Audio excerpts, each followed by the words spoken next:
Marketing Square. Bienvenue sur Marketing Square, le rendez-vous du gros marketing. Le gros, c'est un marketing qui sort des clous, qui se réinvente, qui se renouvelle.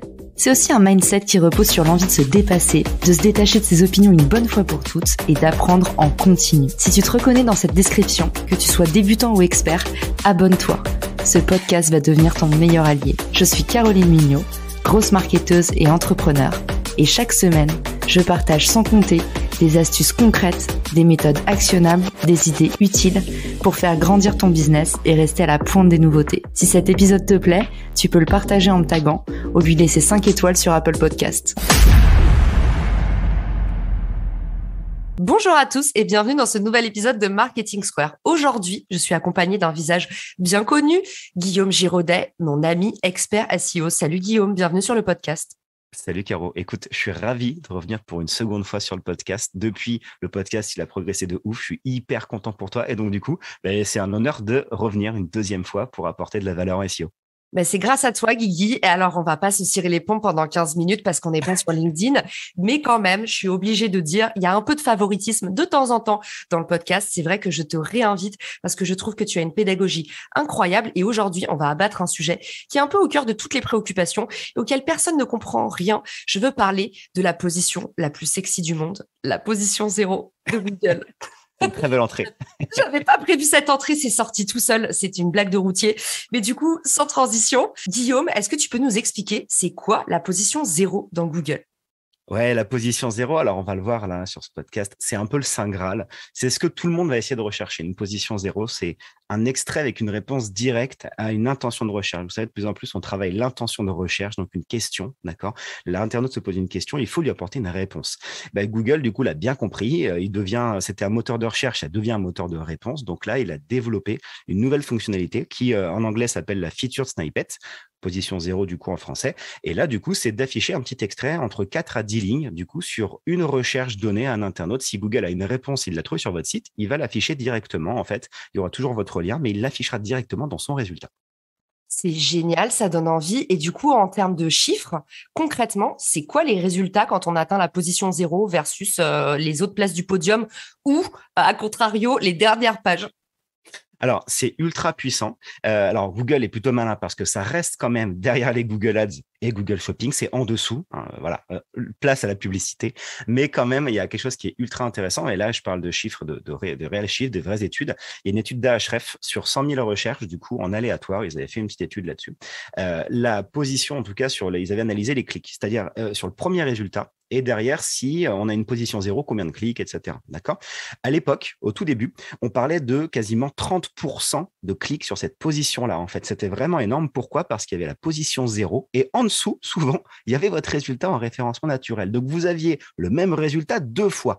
Google a travaillé un petit peu son algorithme, évidemment. Donc, maintenant, quand il y a une position 0, il n'y a plus votre résultat en naturel qui apparaît. Il est souvent en deuxième page. Donc, maintenant, l'étude qui a été faite, c'est de se dire, c'est 26% de clics sur un premier résultat classique, sur du naturel. Et s'il y a une position 0, c'est 9% sur la position 0 et 20% sur le second résultat. Donc, ça diminue pour le résultat qui est en naturel. La position 0 lui prend un petit peu de part de marché. D'accord. Donc, fini l'effet ricochet. Finalement, les parts sont divisées. C'est un peu ça. Exactement. La première position naturelle perd un petit peu et la position 0, grosso modo, c'est 10% de clics. Très clair. Et alors, du coup, comment est-ce qu'on fait pour atteindre la fameuse position 0 et arriver au Saint Graal ? C'est ce que tout le monde recherche. Alors, il y a à la fois, maintenant, par expérience, il y a rien, il y a pas de règle, en tout cas, qui existe. Mais par expérience, on s'est rendu compte qu'il y a certaines choses, il fallait mettre des bases sur ça. Donc, déjà, la page, elle doit absolument, quasiment être dans le top 10 de Google. Si vous apparaissez sur un résultat, si vous tapez une intention, un mot-clé, par exemple, comment installer des volets, par exemple, sur ça. Si vous êtes 35e, quasiment aucune chance d'apparaître en position 0. Il faut au moins être entre la première et la 10e position. Donc, première page.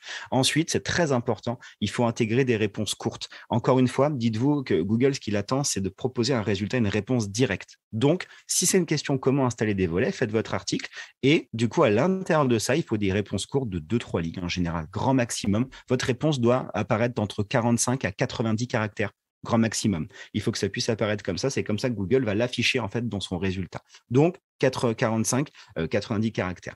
Ce qui se passe derrière, c'est que aussi votre contenu doit proposer un contenu intéressant, c'est un contenu unique, ça c'est très important, et surtout à environ 800 à 1000 mots minimum. Il faut qu'un article se positionnera pas sur une position 0 en dessous de 800 mots. Donc 800 à 1000 mots. Et surtout, c'est très important maintenant avec ce qu'on appelle les Core Web Vitals, votre site doit proposer aussi des temps de chargement qui sont très réduits. Donc les temps de chargement élevés sur une page ne feront pas apparaître une position 0 ou difficilement, parce que Google a besoin qu'on affiche une réponse rapide au clic aussi également pour son internaute. Hyper clair, comme d'hab, mon Guigui. Sur la partie questions, j'ai l'impression que ça, c'est une astuce en or qu'on donne pas assez. Pensez toujours dans vos titres à formuler sous forme de questions et pas seulement des articles. Donc, je parle sous contrôle de Maître Giraudet, bien sûr. Mais pour le coup, typiquement, il y a beaucoup de gens qui écoutent le podcast, qui font eux-mêmes du podcast ou qui font de la vidéo sur YouTube. Et en fait, on n'y pense pas, Guillaume. Et n'hésite pas à me dire si je dis une bêtise. Mais moi, j'ai lu partout. En fait, il faut vraiment mettre des questions dans les titres, que ce soit vos titres de podcast, vos titres de vidéo YouTube, parce que ça aussi, c'est sujet au référencement. Le référencement, c'est pas que des articles de blog ou des sites internet, c'est toute votre production de contenu. Exactement, je te suis à 1000%. C'est très important d'afficher des questions. C'est-à-dire que là, encore une fois, comme je disais tout à l'heure, Google, c'était un moteur de recherche, ça devient un moteur de réponse. Il nous faut des questions. Donc ça, c'est très important. Et d'ailleurs, même pour construire donc vos questions, c'est souvent quel est, comment faire, combien de, des fois des comparatifs, quelque chose ou quelque chose. Voilà, sur ça, par exemple, référencement naturel ou SEO, d'accord, on ne sait pas quel terme on peut employer. Mais en fait, c'est vraiment des questions. Donc souvent, les positions 0 à 80%, apparaissent en tout cas sur des questions qui sont posées. Donc ça, il faut construire son titre effectivement comme ça. Et puis, c'est même très intéressant quand vous regardez en fait une position 0, ça c'est une petite astuce que je vais vous donner. Quand vous voyez un résultat de votre concurrent qui apparaît en position 0, regardez juste en dessous. Souvent, vous savez, ce qu'on appelle les PAA, donc les People Also Asked sur Google. C'est d'autres questions qui sont posées. Et bien là, ce que vous allez faire, vous allez récupérer ces petites questions. Vraiment, c'est des questions posées par les internautes. Donc, vous les récupérez et vous faites un article sur ces questions. Et qu'est-ce que vous allez vous apercevoir? C'est que ces mêmes questions génèrent aussi également des positions 0. Et là, ça vous fait finalement vos contenus dans les 10 prochaines années. C'est canon. Moi, j'utilise tout le temps ça. Je trouve que c'est génial depuis que ça a été mis en place par Google. On rappelle aussi pour ceux qui nous écoutent qu'il y a 2 outils géniaux qui s'appellent Unswear the Public et Unswear Socrate que je vous mets dans la description qui vous permettent tout simplement à partir d'une thématique d'avoir les requêtes Google les plus tapées. Donc, en fait, c'est tout simplement identifier là où il y a un trou dans la raquette, là où il y a beaucoup de requêtes et potentiellement pas beaucoup d'articles qui traitent de ce sujet. Donc, le plus gros hack du référencement, moi, j'ai l'impression que c'est toujours repérer l'article qui a le plus de succès et faites-en un encore mieux. Et du coup, n'hésitez pas à utiliser ces 2 outils. Il y a une astuce en or que tu m'as filée, Guillaume, que j'ai jamais oubliée et qui m'a trop aidé dans la production de contenu. J'arrive pas à bien l'expliquer. C'est très bien, ça me rassure que tu l'aies oublié. Non, je l'ai pas oublié. Je le dis avec mes mots et Guillaume va vous le reformuler. Ça va sentir qu'il y en a un des deux dont c'est le métier. En gros, quand je vais taper, par exemple, le mot partenariat, parce que je veux parler de partenariat, je tape le mot partenariat dans Google. En fait, les formats qui sortent en premier, images, vidéos, tout ça, vont illustrer là où Google pousse en premier lieu les contenus qui sont produits. Ok, exactement, je vois ce que tu veux dire.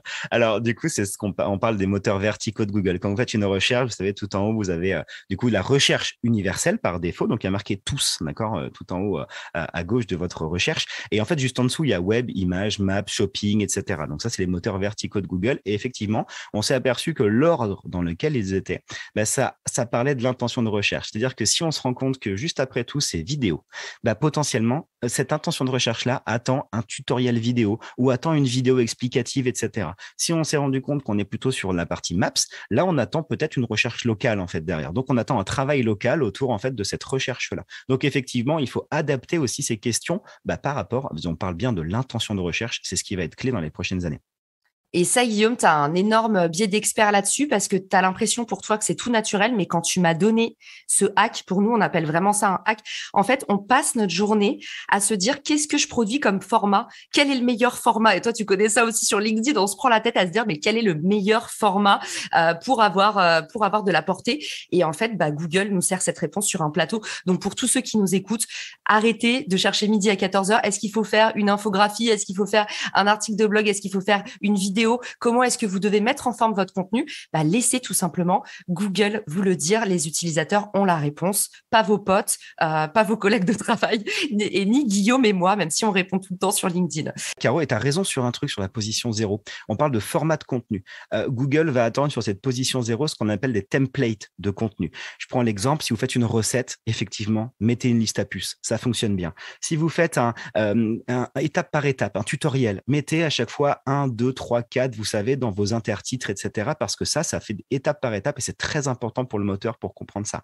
Et si vous faites une question classique, pourquoi faire du référencement naturel, par exemple, là, n'hésitez surtout pas à le construire de façon classique avec des intertitres, d'accord, sur lesquels on met une petite balise H2, donc des intertitres dans lesquels on va segmenter en fait l'information. Et toujours, c'est très important, pensez à ajouter à chaque fois le mot-clé dans ces intertitres. Il faut reprendre cette petite intention de recherche pour que le moteur vous positionne en position 0 finalement sur ça. Et si on passe par un éditeur de blog, Guillaume, tu nous dis H2, il y en a plein qui vont écouter le podcast, qui passent par un éditeur qui est mis en forme automatiquement. Est-ce que si tu changes la police, si tu mets en gras, si tu mets en plus gros, Google détecte ça et trigger un H2 ou ça fonctionne pas du tout comme ça? Non, en fait, il faut utiliser, alors typiquement, je prends WordPress, on va dire qui est la solution qui existe le plus au monde. En fait, c'est ce qu'on appelle donc le WYSIWYG, what you see is what you get. Donc là, il n'y a pas de code dedans. Et en fait, quand vous sélectionnez, si vous voulez mettre un titre H2, vous sélectionnez en fait et vous mettez titre 2. En fait, ça s'appelle dans la structuration en fait de votre poste. Il y a titre 1, titre 2, titre 3 et automatiquement titre 2 par défaut, c'est un H2. Donc ça, c'est très bien. Vous sélectionnez votre texte, vous cliquez sur titre 2, ça vous fera un H2 automatiquement dans le code. Ok, trop bien. Et on a besoin des H3, H4 parce qu'il y en a plein d'autres qui sont suggérés ou ça après c'est trop granulaire. Alors c'est pareil. Les HN, ça va de H1 pour votre titre d'article à H6 du coup pour le dernier, il n'y a pas plus. Moi, ce que je vous conseille, et très honnêtement, avant d'arriver à H6, c'est un peu long. Si on a déjà H2, H3, vous allez vous rendre compte que déjà c'est bien. Et après, pour le moteur, il faut savoir que c'est les autres petites balises H4, H5, H6 ont beaucoup moins de poids. Donc si on s'arrête à H3, c'est déjà très correct. Ok, trop bien. Du coup, rapide résumé, mon Guigui, pour ceux qui... Déjà, merci pour tout ce que tu nous as donné. En plus, c'était hyper clair, alors que le SEO, c'est quand même une langue étrangère pour le commun des mortels. Est-ce que tu peux nous récapituler rapidement les points essentiels, du coup, pour atteindre la position 0, en tout cas améliorer drastiquement son référencement?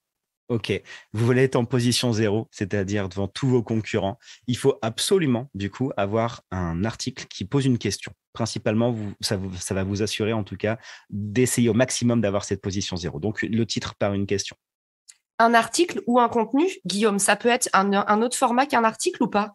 Oui, peu importe. Ça peut être. En fait, il faut avoir un contenu qui répond à la position 0. En fait, sur ça, qui répond à l'intention de recherche. Donc, sur ça, c'est très important. On répond à l'intention de recherche. Dans ces intertitres, donc le titre et intertitre, donc les fameux H2, on répète un petit peu cette occurrence-là. Donc, on varie référencement naturel, SEO, etc. Mais en tout cas, on varie et on affiche bien l'intention. On fait des petits paragraphes courts, donc un texte qui fait au moins 800 à 1000 mots. Par contre, petit paragraphe court, c'est très important derrière qu'on puisse avoir un élément. Et tout à l'heure, j'ai une précision parce que j'ai dit 45 à 90 caractères, mais c'est 45 à 90 mots. Pardon, je précise sur ça, c'est des mots parce que 45 caractères, c'est tout petit. Donc, du coup, il faut avoir une réponse assez courte en 45 mots, mais en tout cas, voilà, sur laquelle on répond à l'intention. Et je vais apporter une autre petite chose qui est très importante. Et là, c'est un petit truc que moi, je vous donnerai par expérience.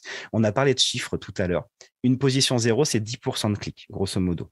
Ce qui va se passer, je vous ai dit tout à l'heure, un premier résultat naturel, c'était si avec une position 0, c'est 20% de clics. Donc attention à une chose, et ça je vous le donne tout de suite, c'est ma petite astuce finish, c'est regardez votre position. Si vous êtes premier, d'accord, mais juste en dessous de la position 0, n'allez pas forcément chercher, là je vous parle des chiffres et de l'étude qui est sortie d'Ahrefs, n'allez pas chercher la position 0. Pourquoi? Parce que votre résultat potentiellement fait 20% de clics.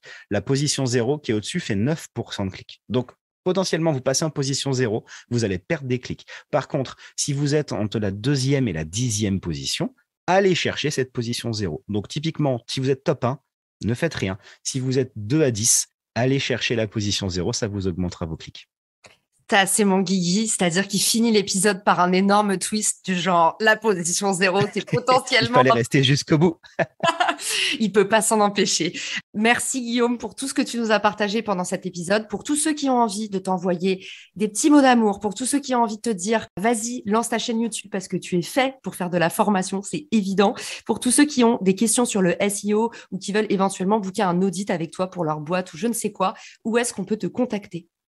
Le plus simple, comme tu l'as dit, je suis pas mal sur LinkedIn depuis maintenant 3 mois tous les jours. Passez par LinkedIn, écrivez-moi un petit message via LinkedIn et du coup, on essaiera de trouver une réponse à votre problème SEO. Il y a toujours des solutions à trouver pour atteindre les objectifs. C'est parti, du coup, objectif 0 inbox sur LinkedIn.